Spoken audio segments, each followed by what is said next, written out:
There are secrets so deep that for centuries they have been hidden beneath layers of history and doctrine, waiting for the right moment to emerge. Imagine a knowledge that was subtly erased from sacred texts, an ancient teaching that might have been an essential part of early Christianity, but was suppressed, buried under decrees and councils. What if I told you that reincarnation, the idea that our soul lives multiple lives, may have once inhabited the pages of the Bible itself?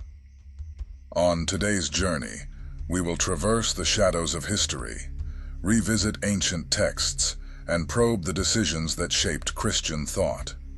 Could it be possible that such a profound truth, a truth that echoes across so many cultures and spiritual traditions, was deliberately silenced?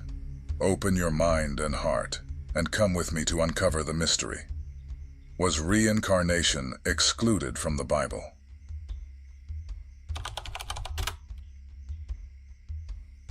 To understand how the idea of reincarnation could be connected to early Christianity, we must first open the doors of time and visit ancestral civilizations. Long before Christ walked the earth, the concept of reincarnation was already coursing through the halls of temples, the minds of wise men, and the secret rites of initiates. Beneath the sands of Egypt, where the pyramids observe the passage of time as silent witnesses, Egyptian priests guarded the mystery of the soul's return. To them, death was a transition, a passage from one stage of existence to another. The Book of the Dead, a collection of sacred Egyptian texts, describes how the soul travels and is judged, able to be reborn in a new life or remain in spiritual realms. The soul, in essence, was seen as a traveler, destined to return as many times as necessary to achieve harmony. On the other side of the world, along the banks of the Ganges River, another vision of reincarnation blossomed. In the Vedic texts of India, written around 1500 BCE, emerges the concept of samsara, the endless cycle of birth, death, and rebirth.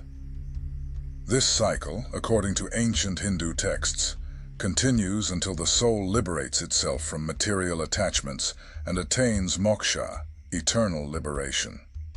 The idea is clear.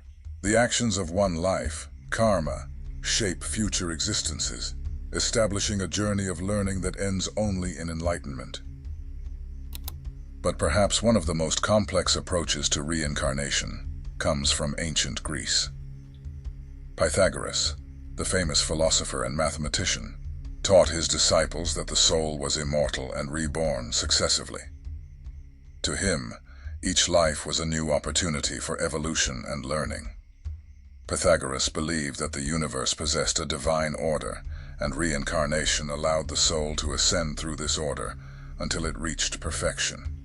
In his own words, the soul enters new bodies until it is fully purified. Plato, another great Greek thinker, shared this view. In his work Phaedo, Plato recounts how Socrates believed in the transmigration of souls and their spiritual evolution across multiple lives. According to him, pure souls ascended to higher realms, while those needing further learning returned to earth. In all these traditions, reincarnation was seen not only as a spiritual reality, but as an essential tool for soul improvement. It was believed that each existence allowed learning, a new chance for moral and spiritual growth. Each life was like a new page in the cosmic book of personal evolution. Against this backdrop, a question arises. If so many cultures embraced reincarnation as a fundamental part of the life cycle, how did Christianity, at least in its modern form, come to reject it? Or did it, in fact, once accept it?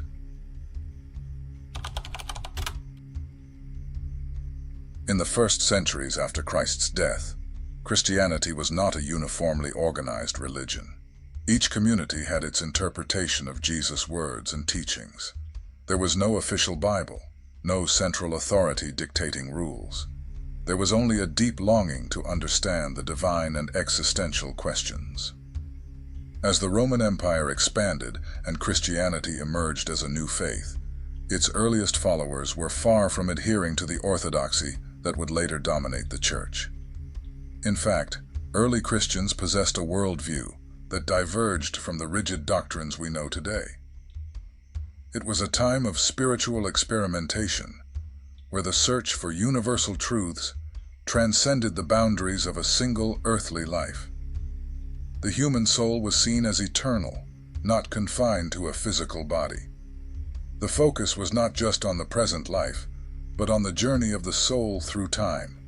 This led many early Christians to consider the possibility that, after death, the soul would return to earth in a new form, as part of a continuous process of purification and evolution. Among the most influential Christians of this period, Origen of Alexandria stands out as a proponent of reincarnation. He was not only a theologian, but a mystical philosopher, deeply influenced by the esoteric traditions of Egypt, Greece, and the Middle East.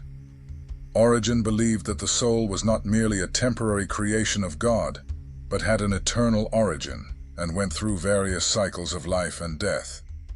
In his most important work, De Principiis, On the Principles, Origen states that the human soul, after leaving the body, would return to earth in a new incarnation until it achieved complete purification. For him, reincarnation was a form of spiritual evolution. The soul, passing through various lives, would purify itself, refine itself, until it achieved unity with the divine. A concept very similar to what we understand today. Origen did not see reincarnation as a punishment, but as an opportunity for learning and growth. He believed that life experiences were necessary for the soul to perfect itself, and that through them, the soul would draw closer to eternal wisdom.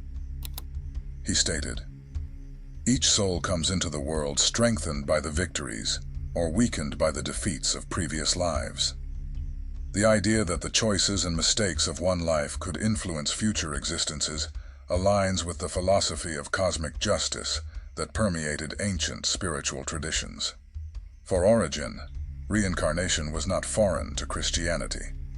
On the contrary, he believed it was in perfect harmony with the idea of redemption and purification that Christ himself taught. After all, who better to understand eternity than a soul that had already passed through multiple cycles of existence?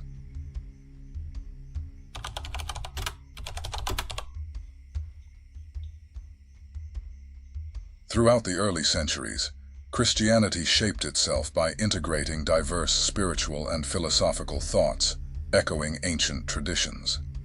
Among early Christian writings, reincarnation was a topic of discussion, albeit not unanimously accepted. However, by the 6th century, a dramatic event took place.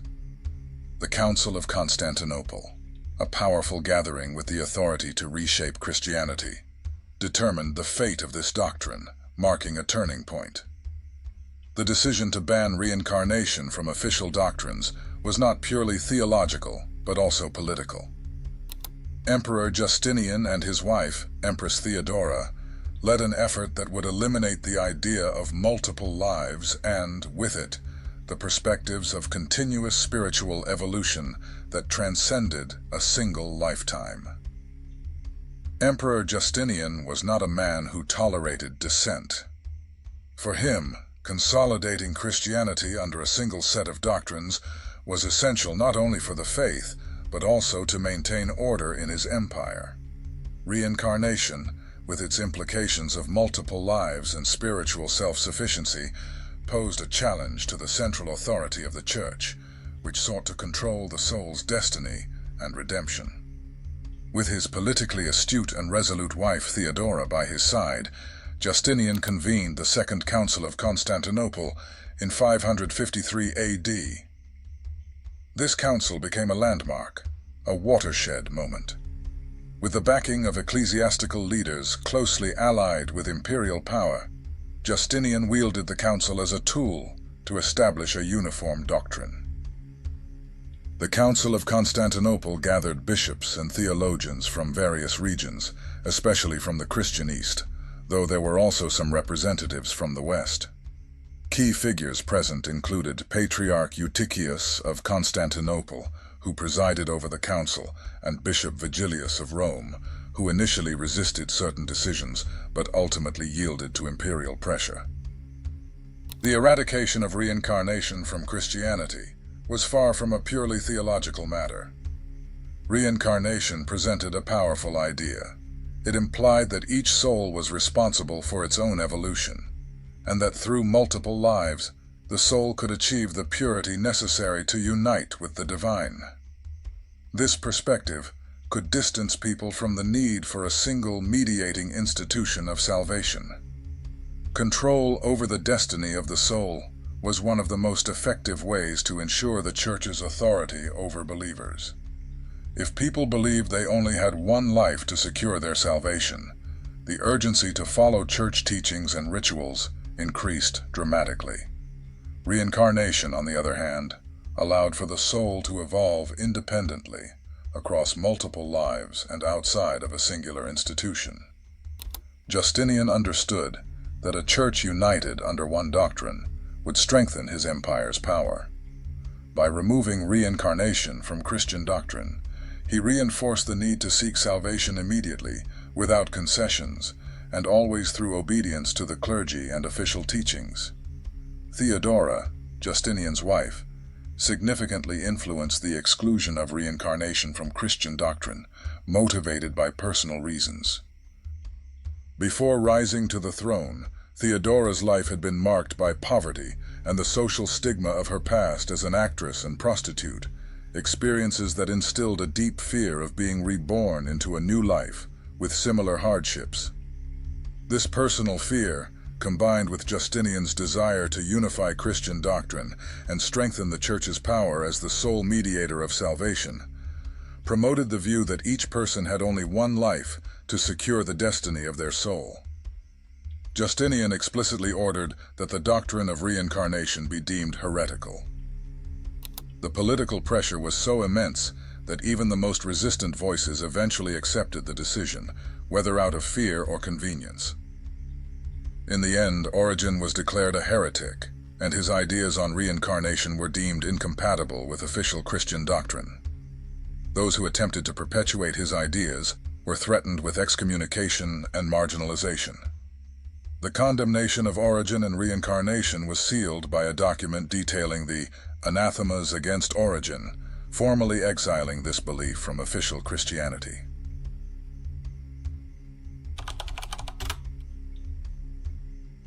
For many, the Bible is the unchanging Word of God. But could its pages contain hints of a truth obscured over the centuries? What if the concept of reincarnation was an essential teaching of early Christianity, later excluded by church authorities? In various passages there are verses suggesting the possibility of the soul's return, which have been reinterpreted or set aside to conform to official dogma. In Matthew 17:10-13, we find one of the most commonly cited examples among those who argue for the presence of reincarnation in the Bible. After the transfiguration of Jesus, the disciples ask about the prophecy that Elijah would come before the Messiah, to which Jesus replies that Elijah has already come, referring to John the Baptist. This mysterious answer from Jesus suggests that John the Baptist was a reincarnation of Elijah, coming to prepare the way for Christ in accordance with ancient prophecy. For early Christians, this response likely had a clear meaning. Reincarnation was part of the spiritual understanding of the time. Jesus does not hesitate to affirm that the prophetic spirit of Elijah has returned in the form of John, as if it were an accepted reality among his followers. Another intriguing passage appears in John 9:1-25, where the disciples, upon seeing a man born blind, ask Jesus, "Rabbi, who sinned, this man or his parents, that he was born blind?"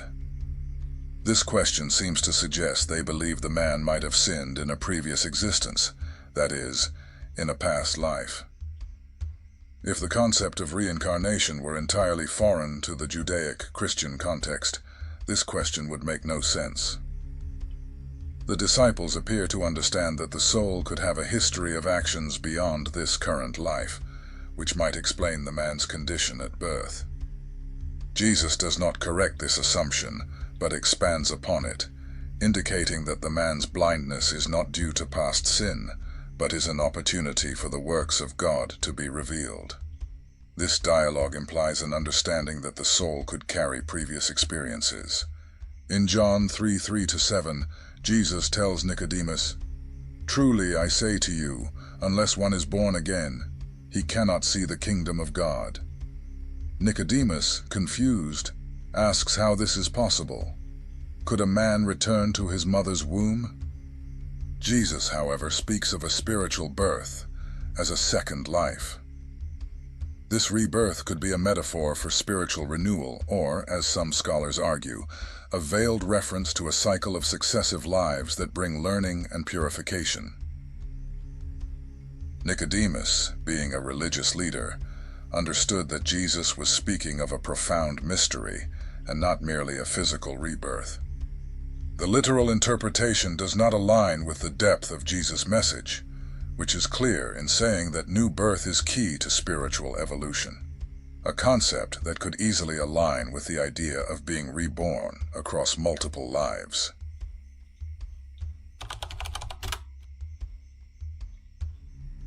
The doctrine of reincarnation, though suppressed in various Western traditions, resurges with strength in modern spirituality as a search for meaning, purpose, and above all, an understanding of our very existence. In an increasingly fast-paced world, where the pressure for instant achievement often overshadows the process of inner growth, the idea of multiple lives emerges as an antidote, offering a path of continuous learning and soul evolution. For modern spirituality, reincarnation is not merely a notion of what happens after death, but a way to understand the human experience. It suggests that each life is a unique opportunity for growth, a chance for purification and learning that brings us closer to our true self. Instead of seeking salvation in a single life, as official Christian dogma teaches, reincarnation offers a more compassionate and patient view of soul development, differing from the concept of eternally burning in hellfire or eternally resting in heaven. The notion of reincarnation was reintroduced in the West through contact with Eastern thought, especially Hinduism and Buddhism, where reincarnation is a central idea. Philosophers like Alan Watts, spiritual leaders like the Dalai Lama, and gurus like Swami Vivekananda helped popularize this belief, emphasizing that the cycle of birth and rebirth is a process of liberation and self-awareness. According to these traditions, a person's actions, their karma, not only shape their current life, but also their future lives, fostering a deep understanding of responsibility and interconnectedness among all beings. Over time, this perspective found fertile ground in the West. Rebirth and karma, once seen as exotic concepts, became foundational for reflection, bringing forth a renewed understanding of life and the soul. Beyond philosophy, reincarnation has also gained support within modern psychology. Researchers like Ian Stevenson, a psychiatrist and professor at the University of Virginia, devoted decades to studying cases of children who reported detailed memories of past lives. These studies revealed remarkable evidence, where children from different parts of the world described facts about deceased individuals they had never met, recalling specific details such as names and places, which were later verified. Past life regression practices, popularized by therapists like Brian Weiss, suggest that exploring experiences from previous lives can help individuals resolve deep-seated traumas, phobias, and emotional blockages that appear to have no origin in the current life. Rather than viewing reincarnation solely as a philosophical concept, transpersonal psychology explores the possibility that we carry past life experiences And these memories, whether conscious or unconscious, impact our present psyche. Reincarnation remains one of the great existential questions, a mystery that provokes, inspires, and at the same time challenges our deepest beliefs. For some, the idea of multiple lives represents a key that opens doors to spiritual understanding and continuous growth, suggesting that the soul, like an eternal pilgrim, is always seeking its own truth. For others, it is a belief that does not align with the perception of what it means to be human and exist, something that seems so distant from what the Christian tradition officially left us. Regardless of one's position, reincarnation is ultimately not a doctrine to be accepted or rejected blindly. It invites each individual to seek within themselves what resonates, to find answers that illuminate the path and bring inner peace. In the end, whether our essence is part of an eternal cycle of rebirths or a unique breath upon the earth, what truly matters is not the destination, but how we live here and now. What counts is whether we are living with purpose, compassion, responsibility, and a heart overflowing with love. Thank you for watching.